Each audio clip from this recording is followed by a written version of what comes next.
अवश्य देख लीजिए। चलिए चलते हैं अब दिव्य महाप्रयोग की।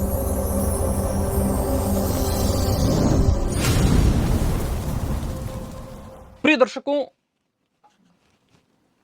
नवरात्रि के 7वें दिन मां कालरात्रि की आराधना का दिन होता है। मैं आपको यहां बताते चलूं कि यह प्रयोग सप्तमी, अष्टमी और नवमी तीनों ही दिन किया जा सकता है। मैं सप्तमी के दिन के लिए बता रहा हूं, आप अष्टमी और नवमी के दिन भी कर सकते हैं। और प्रारंभ में ही फलश्रुति जान लीजिए, अर्थात इसको करने से लाभ क्या होगा। यूं समझ लीजिए कि हर तरह की कामना आपकी पूर्ण होगी। हर तरह की कामना, स्वास्थ्य से संबंधित हो, कर्ज से संबंधित हो, धन से संबंधित हो, नजर बाधा, तंत्र दोष, प्रेत बाधा इत्यादि किसी भी तरह की कोई समस्या, नौकरी में परेशानी आ रही हो, कार्यक्षेत्र में किसी तरह से जूझ रहे हो आप, हर तरह की परेशानियों से बचाने वाला है यह प्रयोग। अब करना क्या है? प्रिय दर्शकों, इस प्रयोग के लिए जो समय बताया गया है वो समय ही बड़ा मायने रखता है। इस प्रयोग को करने के लिए मुझे जो जानकारी मिली उसके हिसाब से अगर देखें तो यह मध्य रात्रि में किया जाने वाला प्रयोग है।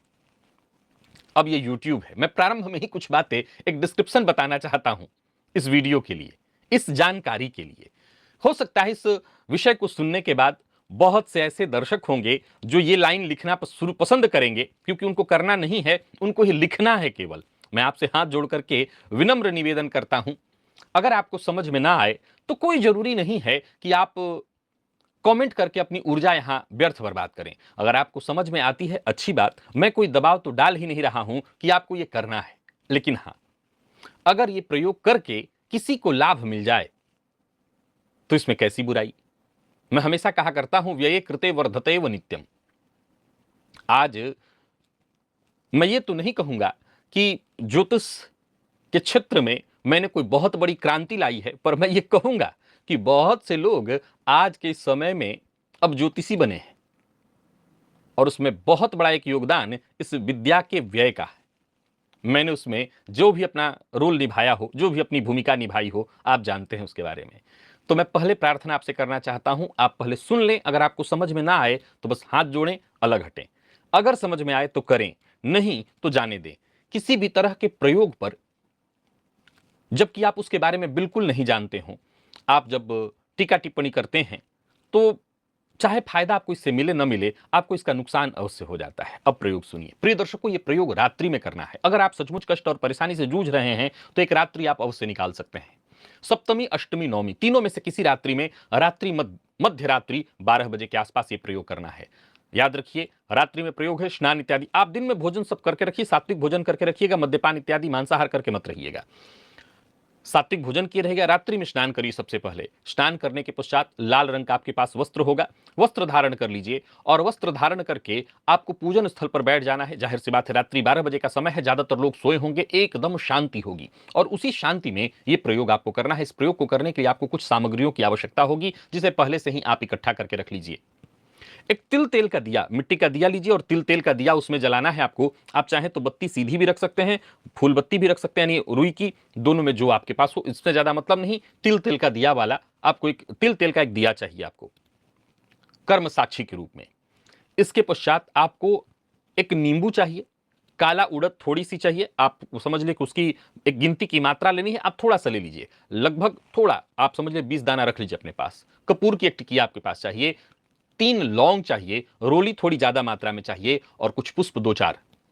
सबसे पहले आसन पर बैठ जाइए। यह प्रयोग आपको दक्षिण की ओर मुंह करके करना है। प्रिय दर्शकों, भैरव जी की साधना है ये, परंतु इसमें कोई ऐसा उग्र कार्य नहीं करना जिससे किसी भी तरह का आपके ऊपर नुकसान हो। न तो मैंने इस प्रयोग में किसी तरह के विशेष मंत्र जप की विधि बताई है। असल में इस प्रयोग में केवल प्रक्रिया करनी है और प्रक्रिया करने से ही आपको लाभ मिल जाएगा।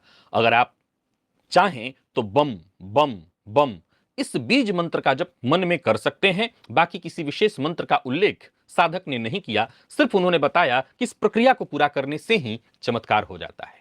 क्योंकि बात असल में नवरात्र की रात्रि की, आप इसे हमेशा नहीं कर सकते, यह नवरात्र में ही संभव है। जीवन में चुनौतियों और बाधाओं से है परेशान तो कराए इस शनिवार पर महाराष्ट्र के शनि श्रृंगार। यह नवरात्र में ही संभव है।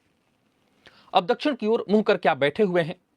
अब जैसे मैं भुवन भास्कर की आराधना कराता हूं, तो जब भी आप कोई पूजा पाठ करने के लिए बैठेंगे तो आपके पास आचमन, पंचपात्र, जल इत्यादि तो होना ही चाहिए। तो सबसे पहले हाथ जोड़ करके गणेश जी का ध्यान करिए, अब इसके पश्चात आचमन करिए, त्रियाचम्य, इसके पश्चात अपने ऊपर जल छिड़किए, आसन पर जल छिड़किए, पुनः एक बार हाथ जोड़ करके एक क्षेत्र के अधिपति, देखिए हम भैरव जी की ही आराधना करने जा रहे हैं, लेकिन उससे पहले क्षेत्र के अधिपति भैरव जी से आपको आज्ञा लेना पड़ेगा। क्षेत्र के अधिपति जो है वो अलग हैं और ये भैरव जी अलग हैं।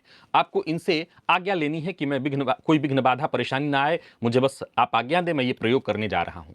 ये कर लेने के पश्चात प्राणायाम आपको करना है। प्राणायाम बहुत आवश्यक है, बिना प्राणायाम कोई प्रयोग हो ही नहीं सकता, क्योंकि मन ही एकाग्र नहीं होगा तो प्रयोग कैसे हो करेंगे आप। इसके पश्चात सबसे पहले आपको घी का तेल का दिया जलाना है। ये कर्म साक्षी दीपक है। कर्म साक्षी दीपक जला लेने के पश्चात एक पुष्प दिए के पास चढ़ा करके प्रणाम करिए। कर्म साक्षी दीपक से प्रार्थना करिए, हे देवता, आप मेरे कर्म के साक्षी हैं, मैं जो ये प्रयोग करने जा रहा हूं, आप मेरा उसमें सहयोग करें। और इसके पश्चात अपने सामने जमीन पर थोड़ा जल छिड़किए, हाथ से पोंछ दीजिए। ध्यान से सुनिए जाइए, अब मैं जो प्रक्रिया बता रहा हूं उस प्रक्रिया को ही आपको दोहराना है, समझ लीजिए। अगर गंगा जल इत्यादि है, अच्छी बात, जल जमीन पर छिड़कना है। ज्यादातर घरों में मिट्टी का घर तो अब होने से रहा, जिसके पास मिट्टी का घर है वो मिट्टी के घर में ही प्रयोग कर ले। जिनके पास, ज्यादातर लोगों के पास टाइल मार्बल ही घर में लगे होंगे, तो आप जमीन को एक बार हाथ से ऐसे, पानी जहां पर छिड़का आपने हाथ से ऐसे कर दीजिए, हाथ को थोड़ा धो लीजिए। और अब आपके पास रोली रखा हुआ है, उस रोली से जमीन पर ही आपको अष्टदल कमल का निर्माण करना है। याद रखिए, जमीन पर करना है। जमीन पर आपने अष्टदल कमल का निर्माण कर लिया। अब उस अष्टदल कमल के बीचों बीच आपको नींबू रखना है। जो आपके पास नींबू है उस नींबू को रख देना है। नींबू रखने के बाद हाथ जोड़िए और अब भैरव जी का ध्यान करिए। मंत्र बम भैरवाय नमः अथवा भैरवाय नमः, आप दोनों भी एक मंत्र जप सकते हैं। बम बम बम ये बीज मंत्र भी जप सकते हैं और भैरवाय नमः ये मंत्र भी आप जप सकते हैं। अर्थात भैरव जी को नमन है, और इसका अर्थ, मंत्र का कोई विशेष अर्थ नहीं है, भैरव जी को नमन है, ये मन में आप जपते रहिए। नींबू को आपने अष्टदल कमल के बीचों बीच रख दिया। अब इसके पश्चात उस नींबू को बस आपको यही करना है जो प्रक्रिया मैं बता रहा हूं। पहले रोली चढ़ाना है, उसके ऊपर आपके पास रोली थोड़ा बचा हुआ होगा, रोली चढ़ाना है। आपके पास जो उड़द है काला, उसमें से 8 काला उड़द गिन के दाने निकालने हैं, 8 काले उड़द का उस पर चढ़ाना है। 3 लौंग आप उसके ऊपर अर्पित करिए। लौंग आपके पास 3 है, तीनों के तीनों अर्पित कर दीजिए और फिर पुष्प चढ़ा दीजिए। ये सब नींबू के ऊपर चढ़ाना है। इसके पश्चात आपके पास एक कपूर है, कपूर को नींबू के ऊपर रख करके और जला दीजिए। जलाने के बाद उस दीपक को देखते हुए हाथ जोड़िए और भैरव जी का ध्यान करिए। अपने मन की जो भी कामना, जिस तरह की परेशानी से आप जूझ रहे हो, याद रखिए भैरव जी ऐसे देवता हैं जो शीघ्र कृपा करते हैं। ये शीघ्र कृपा करने वाले देवता हैं और नवरात्रि के समय में ये जागृत होते हैं, तुरंत अपना प्रभाव दिखा देते हैं। तो हाथ जोड़िए, प्रार्थना करिए और प्रार्थना करने के बाद प्रयोग समाप्त, और कुछ नहीं करना, बस इतना ही करना है। अब आप बताइए, इसमें कोई कठिनाई आपको लगी हो, वहीं जमीन के आसन पर जल छिड़क करके और आसन के जल को माथे पर लगा लीजिए। अब यहां पर एक प्रयोग और करना है। अब चूंकि हम रात्रि के 12 बजे ये प्रयोग कर रहे हैं, तो 12 से 12:30 1 बजे का समय, 12:30 तो बज ही जाएगा करते करते। अब आपको वहीं पर जमीन पर ही सो जाना है, पूर्वाभिमुख अपना सर कर लेना है। अब जरा गौर करिए, आप दक्षिण की ओर मुंह करके ये प्रयोग कर रहे थे, तो आपके दाहिने ओर ये सारी सामग्री जस के तस पड़ी रहेगी। आप वहीं पर जमीन पर कुछ डाल लीजिए और वहीं पर सो जाइए। याद रखिए, ये साधना है, ऐसे ही आपको करना है। जमीन पर वहीं पर सो जाइए। अब एक काम करिएगा, इतना जल्दी आपका नींद टूट जाए मुझे भरोसा नहीं है, सो मोबाइल अपने पास रखिए और मोबाइल में अलार्म लगाइए लगभग 4 से 5 के आसपास। प्रयास करिए 5 बजे तक इस समय प्रकाश हो जा रहा है, तो 4 से 5 के बीच ही आपको अलार्म लगा करके रखना है। उठ जाइए। उठने के पश्चात कोई हाथ मुंह पांव नहीं धोना, कुछ नहीं करना है। जितनी भी सामग्रियां हैं वहां, एक एक चीज, यहां तक कि वो जो दिया जलाया हुआ है वो दिया भी, कोई भी उच्छिष्ट चीज बचना नहीं चाहिए। रोली से लेकर के उड़द बचा हुआ हो, कपूर, या जो भी सामग्री वहां पर आपको बची हुई दिखाई पड़ रही है, वो सब आपको वहां से उठा लेना है। यहां तक कि वो नींबू जिस पर आपने जलाया था, सब सारी चीजों को इकट्ठा करके समेट लीजिए और किसी पीपल पेड़ के नीचे जाकर के वहीं पर जड़ के पास रखाइए और फिर इसके पश्चात घर आकर के हाथ पांव धोकर के अपने नित्य कर्म में लग जाइए। अगर रात्रि में ही उसी समय कोई स्वप्न आपको आ गया है, उसका जिक्र किसी से भी नहीं करना। स्वप्न किसी भी तरह का हो, इसका जिक्र किसी से भी मत करिएगा।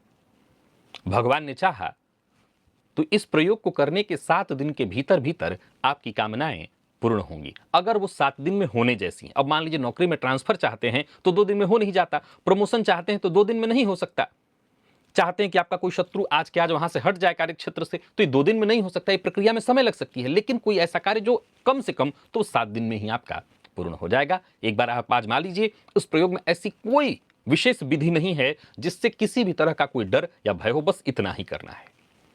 चलिए चलते हैं राशिफल की ओर। बात करेंगे राशियों के क्रम में। पहली राशि, मान लो किसी के मोबाइल में 2 7 इकट्ठे आ रहा हो, ठीक है। तो जॉइंट पेन देता है।